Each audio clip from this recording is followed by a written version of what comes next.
Far beyond the known borders of the Galactic Confederation, a small, peaceful alien world named Virelia sends out a desperate SOS, a flickering ancient signal pulsing through the void. The inhabitants of Virelia, the serene Virelians, are a gentle agrarian species who have long avoided conflict, relying instead on diplomacy and trade to survive in the galaxy's turbulent political landscape. But now their planet is under siege by a ruthless mercenary faction known as the Karzans, notorious for their brutal raids and slave trading. The Virelians' SOS signal reaches the Galactic Council, a sprawling political body representing dozens of advanced species. At the Council, the distress call causes unease but little immediate action. Many members regard the Virelians as inconsequential, a quiet, weak species whose fate is not worth risking in interstellar conflict. Discussions in the marble halls center on political ramifications. Intervening might provoke the Karzans' powerful backers or upset delicate trade agreements. A majority favors inaction, cloaked in cautious diplomacy and cold calculation. Meanwhile, on the outskirts of the galaxy, humanity listens intently. Humans have long been a subject of wary fascination and quiet dread among galactic powers. Known as Deathworlders, humans evolved on Earth, a planet riddled with lethal predators, harsh climates, and brutal natural challenges that forged their species into tough, adaptive warriors. Unlike the complacent civilizations around them, humans value resilience, grit, and a readiness to fight for survival at all costs. Despite diplomatic warnings and veiled threats, the Earth-based Stellar Defense Fleet, commanded by the battle-hardened Admiral Kalen Rivik, makes the decision to respond. Rivik is a veteran of multiple skirmishes on hostile worlds, known for his strategic brilliance and no-nonsense leadership. To him, the SOS is not just a call for help, it's a test of humanity's resolve and a chance to prove that Deathworlders do not cower in the face of danger. As Rivik's fleet mobilizes, humanity prepares for a mission unlike any before. Their ships are armed with cutting-edge weaponry, designed not just to defend but to annihilate threats with overwhelming force. But more importantly, their crews have trained for the unexpected: guerrilla warfare, planetary assaults, and survival, in environments that would break most alien soldiers. The humans do not see this as a routine rescue. They see it as a proving ground. Back on Virelia, the Virelians receive word of the human fleet's approach with mixed emotions. Relief floods their leaders, but there is also fear. They have heard whispers of the humans' reputation, fierce warriors who fight with savage intensity. For a species that values peace and diplomacy, the arrival of Deathworlders is both salvation and uncertainty. Still, hope kindles among their people. As the human fleet crosses light years of space, tensions rise. Galactic Council observers watch, nervously, anticipating a showdown that could destabilize entire regions of space. The Karzans, confident in their overwhelming numbers and experience, prepare to meet the intruders with ruthless aggression. The first part closes with the human fleet emerging from faster-than-light travel, silhouetted against Virelia's blue-green atmosphere. The stage is set, a desperate alien SOS, a determined human fleet ready to unleash their deadly power, and an impending battle that will shake the galaxy's understanding of what it means to survive and fight. The human fleet, a colossal armada of sleek, battle-scarred warships, emerges from hyperspace into the orbit of Virelia, casting massive shadows over the serene alien world below. For the Virelians, this is their first up-close encounter with humanity's notorious Deathworlder forces, a sight that stirs awe, fear, and hope in equal measure. Their tranquil planet, known for its rolling fields and gentle oceans, now hosts a fleet built for war, bristling with weapons and armored hulls thick enough to withstand barrages that would shatter lesser vessels. Admiral Kalen Rivik commands the fleet with steely precision.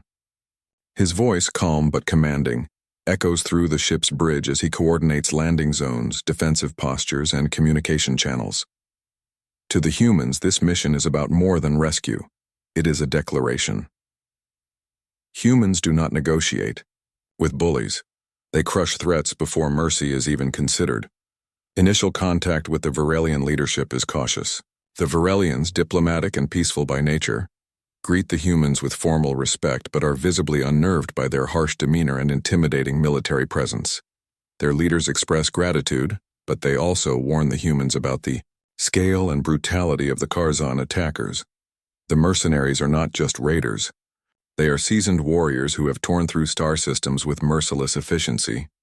As negotiations progress, a rival faction within the Galactic Council watches with concern.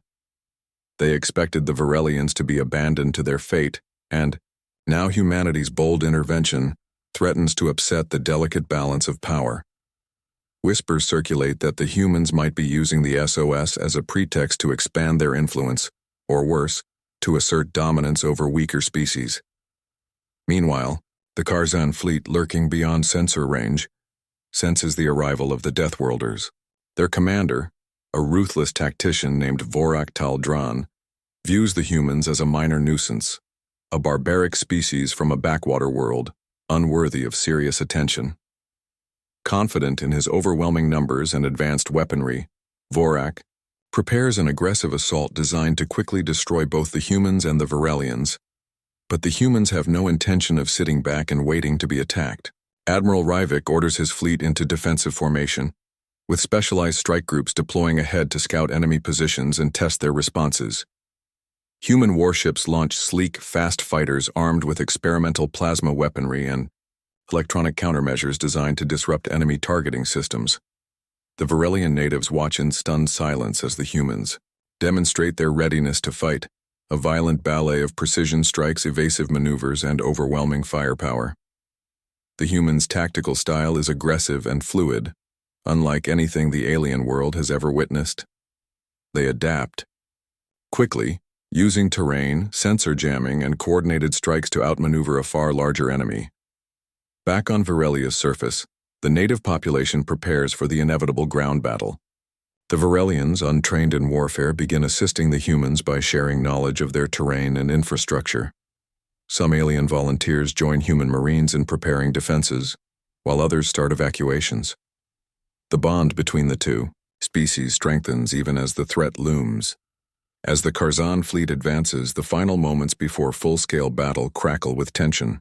Galactic Council envoys attempt last-minute diplomacy, but Admiral Rivik's response is blunt. The humans are here to fight, not negotiate. With their fleet ready and resolve unshaken, the Deathworlders prepare to unleash a brutal counterstrike that will forever alter the galaxy's perception of humanity. The calm before the storm shatters as the Karzan fleet emerges from the shadows of Varelia's outer system, their warships vast and bristling with weapons designed for destruction and domination. Confident in their numerical superiority and combat experience, the mercenaries expect an easy victory over the native world and its primitive human allies, but they are unprepared for the brutal, unrelenting force they are about to face. Admiral Kalen Rivik commands his fleet with unwavering resolve. The humans move as a single deadly organism, their tactics honed from decades of fighting on some of the deadliest planets known to the galaxy. Unlike the Karzans, who rely on brute force and overwhelming numbers, humans employ relentless adaptability, precision strikes, and ruthless efficiency. Their warships unleash barrages of plasma, railgun slugs, and targeted missile swarms, cutting through enemy shields and armor with devastating effect. The battle rages in orbit, but the real shock comes with the deployment of specialized human boarding teams. These squads, elite heavily armored Marines trained in close-quarters combat, launch from assault pods that slam into enemy vessels, breaching hulls with explosive charges and flooding corridors with deadly firepower. The Karzans, accustomed to ranged warfare and massed attacks, are ill-prepared for the brutal hand-to-hand combat that follows. On the ground, human squads coordinate with Varelian defenders, using guerrilla tactics and hit-and-run strikes to harass enemy supply lines. And command centers, the humans' knowledge of survival and combat on hostile death worlds makes them terrifying opponents. Quick to adapt, ruthless when cornered, and utterly fearless. Their presence inspires the Varelians, who begin to fight back with newfound courage and determination. Throughout the conflict, humans showcase innovative tactics. Their warships utilize stealth fields to slip past enemy sensors, launching surprise attacks that cripple key vessels. Electronic warfare specialists disable enemy targeting arrays and communication networks, sowing chaos within Karzan ranks. This combination of raw firepower and cunning strategy quickly shifts the momentum. Among the fiercest fighters is Captain Lyra Voss, a veteran Marine whose leadership in boarding actions earns the respect of both human and alien allies. Her squad storms an enemy command ship in a daring operation, capturing critical intelligence and crippling the Karzan fleet's coordination. Stories of her squad's valor spread rapidly among the Allied forces, further bolstering morale. The Karzans, shocked by the humans' brutal effectiveness, scrambled to adjust their tactics. But their attempts to regroup are thwarted by relentless human pressure. Every time the mercenaries try to mount a counterattack, the Deathworlders strike. With calculated ferocity, exploiting weaknesses with surgical precision, the Karzan commander Vorak Taldron grows increasingly desperate, his arrogance giving way to frustration and fear. The battle becomes not just a fight for Virelia, but a demonstration of humanity's unyielding will to survive and dominate. For the first time, many alien observers witness humans shedding any illusions of civility or restraint. Fighters molded by the harshest worlds, willing to sacrifice everything to protect what they value. The Deathworlders' willingness to engage at close quarters, their use of brutal, innovative tactics, and their refusal to retreat leaves an indelible mark on the galaxy's consciousness. As Part 3 closes, the Karzan fleet is battered and disorganized, losing ships at an alarming rate. The Virelians, inspired by their new allies, rally to defend their world with renewed hope. Yet the battle is far from over. Humanity's decisive strike has turned the tide, but the ultimate test of endurance and strategy still awaits. As the Yao, brutal battle for Virelia rages on, the alien natives and their merciless enemies grow increasingly aware that the humans they once underestimated are far more than simple warriors. They are survivors shaped by an unforgiving world. Masters of pain, endurance, and adaptability. The mysteries behind humanity's relentless fighting spirit begin to unfold, revealing why Deathworlders have earned their fearsome reputation across the galaxy. In the calm moments between skirmishes, Admiral Kalen Ryvik calls his senior officers together for a confidential briefing. He explains that Earth, humanity's homeworld, is unlike any other known planet. It is a place where survival is an unending battle. A planet with hostile predators, extreme climates, and environmental hazards that would destroy less hardy species. From this crucible of nature emerged humans who did not just endure, they thrived by evolving or engineering resilience, fierce intelligence, and adaptability that defied alien expectations. Ryvik shares tales of ancient Earth, where humanity conquered deserts, jungles, ice fields, and volcanic wastelands. These Deathworld conditions forged a culture of toughness, a mentality where weakness is a liability, and survival demands creativity and tenacity. Unlike many species who rely on advanced technology or sheer numbers alone, humans combine cutting-edge tech with raw physical grit and mental toughness. Their warriors are trained not just in weapons but in improvisation, endurance, and rapid adaptation to hostile environments. This revelation leaves the Virelian leaders both awed and unsettled.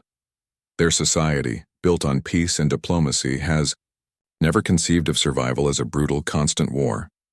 The human's mindset, one that embraces danger and confronts death head-on, is alien yet inspiring. It explains why the humans refuse to back down, even when outnumbered and outgunned. Meanwhile, among the human fleet, philosophical debates arise. Some question whether this mission, so far from Earth and entangled in alien politics, risks humanity's safety and reputation. Others argue fiercely that this operation proves humanity's unique strength and moral code, that they will protect those in need, regardless of galactic politics, and that showing their power is necessary to secure humanity's place in the stars. At the same time, the Karzan enemy intensifies their assault. They launch desperate, brutal attacks aimed at breaking human supply lines and morale. But the Deathworlders' secrets, survival skills honed through generations on lethal planets, enable them to endure and innovate.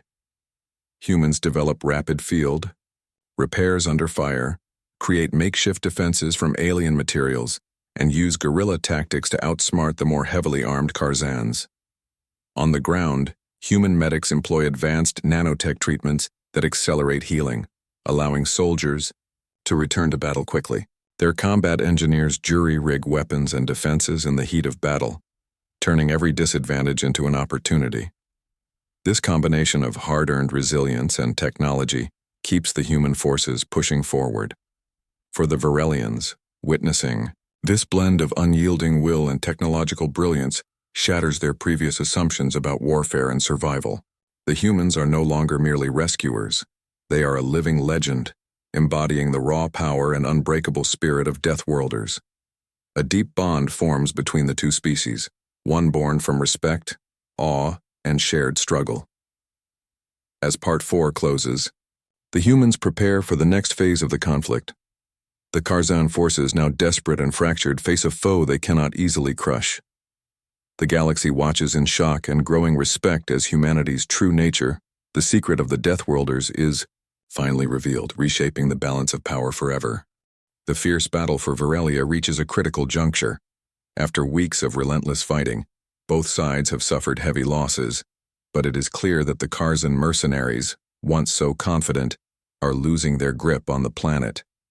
The tide has shifted dramatically, largely thanks to the unyielding determination, brutal tactics, and unmatched resilience of the human Deathworlder fleet and their allied Varelian defenders. Admiral Kalen Rivik, ever the strategist, recognizes this moment as the pivotal turning point. He convenes with his command officers to plan a decisive strike designed to break the Karzan forces back, once and for all. The humans have learned much about their enemy's weaknesses: disorganized leadership, stretched supply lines, and growing morale problems among the mercenaries. It's time to capitalize on these vulnerabilities. Rivik's plan is bold and daring. Rather than continuing costly frontal assaults, the humans will launch a multi-pronged offensive combining orbital bombardments with ground raids and covert sabotage operations. The goal: disrupt the Karzan command structure and cripple their ability to coordinate, forcing a collapse from within. Captain Lyra Voss, famed for her leadership in boarding actions, leads a specialized team deep into Karzan-controlled territory. Using stealth technology and guerrilla tactics, her squad infiltrates enemy bases, planting explosives and gathering crucial intelligence. Their swift and precise strikes create chaos, forcing Karzan commanders to divert forces to contain internal threats, weakening their front lines. Simultaneously, human warships unleash concentrated plasma and missile strikes on key supply depots and communication relays. These orbital bombardments are meticulously coordinated to avoid civilian casualties, a testament to human discipline and precision. The Varelian populace watches with awe as their planet's skies blaze with the power of Deathworlder weaponry, a devastating force wielded with tactical genius. On the ground, human and Varelian forces work side by side, pushing back enemy troops with a combination of heavy firepower and intimate knowledge of local terrain. Varelian guerrillas, inspired by their human allies, begin mounting their own offensives against scattered Karzan units. This cooperation transforms the battlefield into a complex network of resistance, frustrating the mercenaries and sapping their will to fight. Meanwhile, the Galactic Council, previously divided and hesitant, can no longer ignore the escalating conflict. Some factions begin to quietly support the human intervention, recognizing that the Deathworlder's presence may be the only way to bring peace to the region. Others remain wary, fearing humanity's growing influence and the precedent their intervention sets. As the Karzans falter, their commander Vorak Taldran's arrogance turns to desperation. He orders reckless counterattacks, hoping to overwhelm the humans before they can fully exploit his weaknesses. But these assaults are met with brutal resistance. The humans' superior adaptability and battlefield coordination allow them to anticipate and neutralize enemy moves with chilling efficiency. Casualties mount on both sides, but the Karzan's collapse accelerates. Varelian survivors, emboldened by the humans' example, reclaim towns and outposts once lost to the mercenaries. The Deathworlder's relentless pressure forces the enemy into a shrinking pocket of resistance. By the end of Part 5, the war for Varelia has turned definitively in favor of humanity and their alien allies. The Karzan fleet is fragmented, their supply lines cut, and their morale shattered. What began as a desperate rescue mission has become a symbol of Deathworlder resolve and unity across species. The stage is set for the final act. The galaxy awaits the conclusion of this epic conflict, where humanity's true nature, both savior and warrior, will be fully revealed, and the consequences for the wider galaxy will echo for generations. The final chapter of the conflict over Ferelia unfolds in an electrifying crescendo, where the combined might of humanity's Deathworlder fleet and their Virelian allies delivers a devastating blow to the Karzan mercenaries.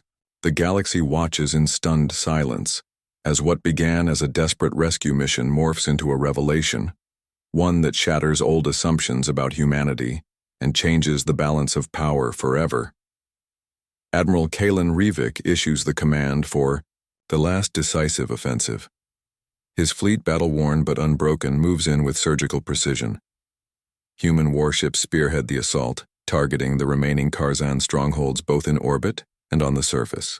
Plasma cannons roar, missiles streak across the void, and warships engage in deadly dogfights, each maneuver executed with the cold calculation of seasoned veterans who have survived the worst death worlds in the galaxy.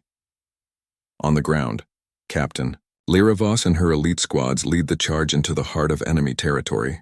The Marines, fueled by a combination of fierce determination and unwavering loyalty to their cause, push deeper into Karzan fortifications.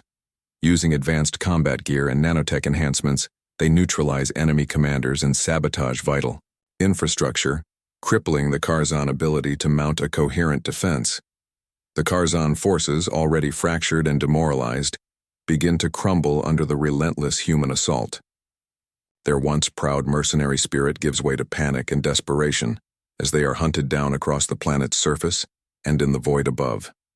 Communications break down, coordination fails, and the mercenaries scatter, unable to withstand the sheer ferocity and tactical brilliance of the Deathworlders. Throughout the battle, the Virelians observe the humans' unyielding resolve and terrifying efficiency. Many have already begun to see humanity not just as saviors, but as something far more formidable, a species forged in the crucible of Deathworlds, possessing a savage strength that defies conventional understanding. The humans' ability to combine raw physical toughness with advanced technology and battlefield innovation leaves a lasting impression. In the Galactic Council chambers, the shockwaves of humanity's triumph ripple through political ranks. Delegates debate fiercely over what this means for the future balance of power. Some see humanity as a stabilizing force, others as a dangerous wild card whose methods, unpredictable, brutal, and utterly effective, may unsettle the galaxy for decades to come. As the last pockets of Karzan resistance fall, Admiral Rivik broadcasts a message across multiple systems. His words are clear, resolute, and laden with warning. Humanity has no desire for conquest, but they will protect those who call for aid, and they will defend their own fiercely. The Deathworlders' arrival is not a threat to peace, but a reminder that survival requires strength, and humanity possesses that strength in abundance. In the closing moments, the Virelians and humans stand together on a battered battlefield, united by blood and fire. The alliance forged in crisis promises a new chapter of cooperation, respect, and shared vigilance. Humanity's legend grows, not just as survivors, but as a force that reshapes the galaxy's destiny. The story ends with a powerful, haunting image, the silhouette of a human warship, battered but unyielding, disappearing into hyperspace, leaving behind a galaxy that will never again underestimate the fury and resilience of Deathworlders.